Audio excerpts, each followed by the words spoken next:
Welcome back नाजरीन। Programme के इस हिस्से में हम जिक्र करेंगे एक अफसोसनाक खबर का। आज खैबर पख्तूनख्वा का जो दारुल हुकूमत है पेशावर, वहाँ दहशत गर्दों का एक और हमला हुआ। सुबह 8:10 पर जो फेडरल कंस्टेबलरी का हेड क्वार्टर है उस पर दहशत गर्दों ने हमला किया। CCPO पेशावर ने बाद में बताया कि 3 खुदकश हमला आवर थे, उन्होंने हमला किया। एक जो खुदकुश हमला आवर था उसने मरकज़ी गेट पर अपने आप को उड़ाया और 2 जो खुदकश हमला आवर थे वो हेड क्वार्टर्स में दाखिल हो गए। मगर उसके बाद ऑब्वियसली जो फेडरल कंस्टेबलरी के जवान थे उन्होंने बहुत दलेरी से उनका मुकाबला किया। 3 फेडरल कंस्टेबलरी के एहलकार जो है वो भी शहीद हुए, मगर उसके बाद जो बाकी 2 दहशतगर्द थे उनको भी उन्होंने मार डाला। इब्तदाई जो रिपोर्ट अभी तक सामने आई है उसमें ये बताया जा रहा है कि 30 से 40 मीटर तक ही वो अंदर गए और जब उनको मार दिया गया। उसके बाद जो चीफ मिनिस्टर हैं खैबर पख्तूनख्वा के सुहेल आफरीदी साहब, उन्होंने भी इस हमले की मजम्मत की। उन्होंने कहा बहुत अफसोसनाक है ये बात और पाकिस्तान का जो भी अमन ख़राब करेगा वो हमारे और पाकिस्तान के दुश्मन हैं। उन्होंने कहा कि उनको यकीन है कि पुलिस इस दहशतगर्दी का मुकाबला करेगी। इन सब इश्यूज़ पे बात करने के लिए आज हमारे साथ मौजूद नानुल्लाह टीपू महसूद साहब, डायरेक्टर खुरासान डायरी, और हमें ज्वाइन किया हसन खान साहब ने, सीनियर सहाफ़ी हैं, इन सब इश्यूज़ पे बहुत गहरी नज़र रखते हैं। Welcome to the show gentlemen. जी टीपू साहब, अब ज़रा बीच में कभी कभी लगता है कि कुछ दहशतगर्दी के वाक़यात जो है वो कम हो रहे हैं, ख़बरें कम आती हैं, मगर फिर जब हमला होता है तो वो जिसको हम कहते हैं ना कि इट स्टैंड्स आउट। चाहे इस्लामाबाद का जिक्र करें, वाना का जिक्र करें और जो आज का वाक़या है इसका भी। हाँ बिल्कुल, यानी और ये जो वाक़यात हैं जो बड़े तर्ज के हमले हैं, ये यानी आपके जनूबी खैबर पख्तूनख्वा या कबायली इलाके में नहीं हो रही। जो 2 हमले हुए, एक आपका जो फेडरल कैपिटल है और एक आपका सूबाई जो कैपिटल है, वहाँ पे इस तरह के हमले और बड़े तर्ज के हमले, खुदकुश हमले हुए। आज का हमला भी यानी, और ये हमले यानी मेरे लिए एक्सपेक्टेड, ये मज़ीद भी वो हो सकते हैं, मुल्क के किसी शहर में भी हो सकते हैं और किसी वक्त भी हो सकते हैं। जो कमी आई थी तो मेरी जो अपनी अंडरस्टैंडिंग है कि बीच में जो मामला दोहा में या इस्तांबुल में जो मुज़ाकरात एक सिलसिला था तो, और उसका अभी भी यानी है, यानी आज भी ईरानियन कोई सीनियर डेलीगेशन जो है, बल्कि उनके जो नेशनल सिक्योरिटी एडवाइज़र है उनके हवाले से रिपोर्ट्स थी कि वो पाकिस्तान आ रहे हैं।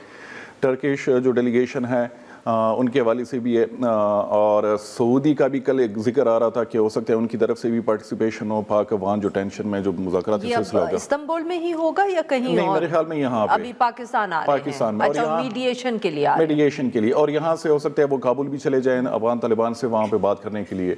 तो उसकी वजह से यानी एक तो 2 चीज़ें हमने ट्रेंड जो थे यानी देखे थे। एक तो ये कि हमलों में कमी आई थी, दूसरा ये कि जो TTP वगैरह जो बड़े ग्रुप हैं पाकिस्तानी तालिबान के, उन्होंने अपना जो नाम है, जो रिस्पॉन्सिबिलिटी क्लेम करते हैं हमले के, वो क्लेम करना उन्होंने छोड़ दिया था और कोई नए तर्ज के जो ग्रुप्स हैं उनको अनाउंस किया था और वो हमले क्लेम कर रहे थे।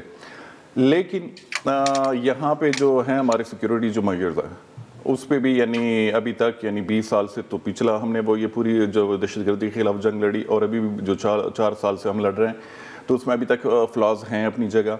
और दूसरा ये कि will come to that point in a bit. अगर मुझे आप इजाज़त दें उससे पहले मैं हसन खान साहब को भी गुफ्तगू में शामिल कर लूँ। हसन साहब, आप किस तरह देख रहे हैं सर पेशावर में हमला, फ्रंटियर कंस्टेबलरी पे हमला, गालबन जो इससे पहले पुलिस लाइंस में मस्जिद पे हमला हुआ था, उसके बाद शायद ये हम कह सकते हैं कि पेशावर में इट्स द ये उस लेवल का या उस हमले से हम इसका मवाजना करेंगे?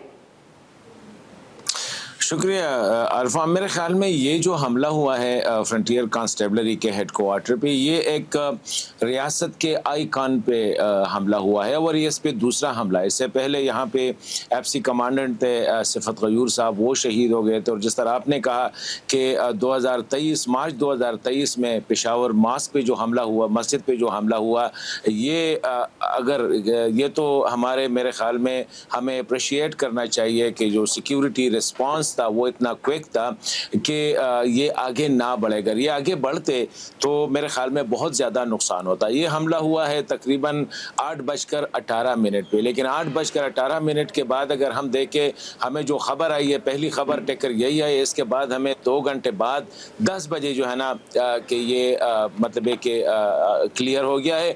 और उसके बाद एज यूजुअल जिस तरह आपने कहा मजम्मती बयानात का आना शुरू हो गया, इस तरह तैयार स्टेटमेंट पड़े होते हैं वज़ीर आज़म का, वज़ीर आला کا صدر صاحب کا, اور پھر ہم نے میرے خیال میں آگے مجھے کچھ نظر نہیں آ رہا ہے کہ آگے کیا ہوگا, آگے ایک اور حملے کی انتظار ہوگی. یہی آپ والی بات کر رہے تھے جو اس وقت میں نے آپ سے کہا کہ حسن صاحب بھی کہہ رہے ہیں کہ آگے کچھ نظر نہیں آ رہا, ایسے لگ رہا ہے کہ جب ہم صرف بیٹھے ہوئے اگلے حملے کا انتظار کریں.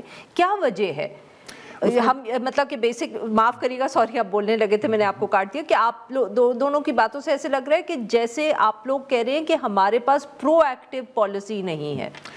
یعنی اس میں ایک چیز ہے کہ ماضی قریب میں جو ہم نے چیزیں دیکھی تھی کہ یہاں پہ پاکستان میں جو بھی بڑے طرز کا حملہ ہوتا تھا تو پاکستان نے رسپونڈ دیتا تھا اکراس دی بارڈر افغانستان میں, بلکہ کابل جو ہے اس کو بھی پاکستان نے ٹارگیٹ کیا تھا, کندہار کو بھی, پکتیکا اور خوست کو بھی.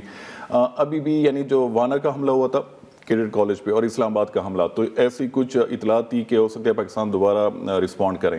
لیکن وہ جو پروسیس چل رہا ہے جو میڈیٹرز ہیں, جس کا آپ نے ابھی ذکر کیا, ایگزیکٹلی ان کی طرف سے یعنی پاکستان کو, میری یہ اطلاعات ہے, کہا گیا کہ یعنی اس دفعہ آپ نہ کریں, یہ جو پروسیس ہے اس کو چلنے دیں, اور یہ ٹیک اپ کریں گے افغانستان کے جو ہیں وہاں پہ گورنمنٹ, کیونکہ پاکستان نے الزام لگایا تھا کہ یہ جو حملہ آور تھے یہ افغان نیشنل تھے. ہم پیک اپ کریں گے نہیں, اس کو یعنی اس کے ساتھ ٹیک اپ کریں گے اس ایشو کو وہاں پہ بھی, لیکن آپ رسپونڈ نہ کریں افغانستان پہ حملے کے نتیجے میں.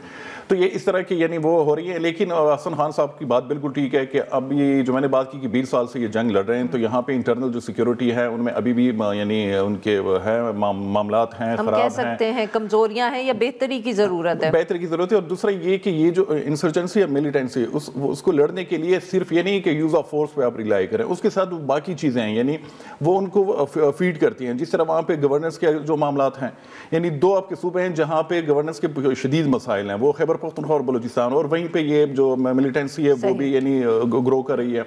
اور دوسرا یہ کہ پولیٹیکل ریپرزنٹیشن کی بھی بات آ جاتی ہے. اب فاٹا کے حوالے سے یعنی مرجر کے وقت ان کے ساتھ جو کمٹمنٹ ہوئی تھی یعنی فنڈز کی ایلوکیشن وغیرہ, وہ کل ایک بہت سینئر جو بیوروکریٹ ہیں خیبر پختونخوا کے, ان سے میری بات ہو رہی تھی, تو انہوں نے کہا کہ وہ پیسے ابھی تک نہیں مل رہے, اور اب یعنی سالانہ ان کو ملنے تھے 100 ارب کے آس پاس ملنے تھے, وہ ابھی تک نہیں مل رہے. تو یہ چیزیں جو ہیں ان پہ بھی کام کرنے کی شدید ضرورت ہے. اس پہ کام نہیں ہوگا تو مجھے نہیں لگ رہا کہ یہ جو آپ کہہ رہے ہیں بیسکلی, سر معاف کریے گا آپ کی بات کاٹ رہی ہوں, کہ آپ کے خیال میں جب تک فاٹا کے حوالے سے جو فنڈنگ کا ایشو ہے اس کو پرائیورٹی بیسس پہ ایگزیکٹلی وہ بہت ضروری ہے, اس کو ایڈریس کرنے کی ضرورت ہے. تو اس سے سر مجھے یہ بتائیں کہ اس سے obviously یہ آپ بات پہلے بھی کرتے رہے, بٹ اس سے کیا فرق پڑے گا دہشت گردی کے مسئلے؟ یعنی وہ ایک فیکٹر ہے. میں جو گورننس کی بات کر رہا ہوں کہ وہاں پہ یعنی ڈسٹریبیوشن آف ریسورسز ہوں, وہاں پہ لوگوں کو امپلائمنٹ ملے گی, ڈیولپمنٹ ہوگی, اسکول کالجز. تو آپ کہہ رہے ہیں کہ ان کے معاشی صورتحال بہتر کریں گے. ایگزیکٹلی وہ چیزیں ہوں گی, تو پھر ان کے لیے ریکروٹمنٹ کی مد میں یعنی وہ ہوگا, یعنی وہ جو ملیٹنٹ گروپس ہیں پروپیگنڈا کی مد میں یعنی مشکلات کا سامنا کرنا ہوگا. ابھی تو یہ کہ فرٹائل گراؤنڈ ہے, وہ جیسے چاہے لوگوں کے ذہن کو پولوٹ کر کے وہ اپنی طرف کر سکتے ہیں. جی ناظرین, یہاں پہ لیتے ہیں ہم ایک چھوٹی سی بریک.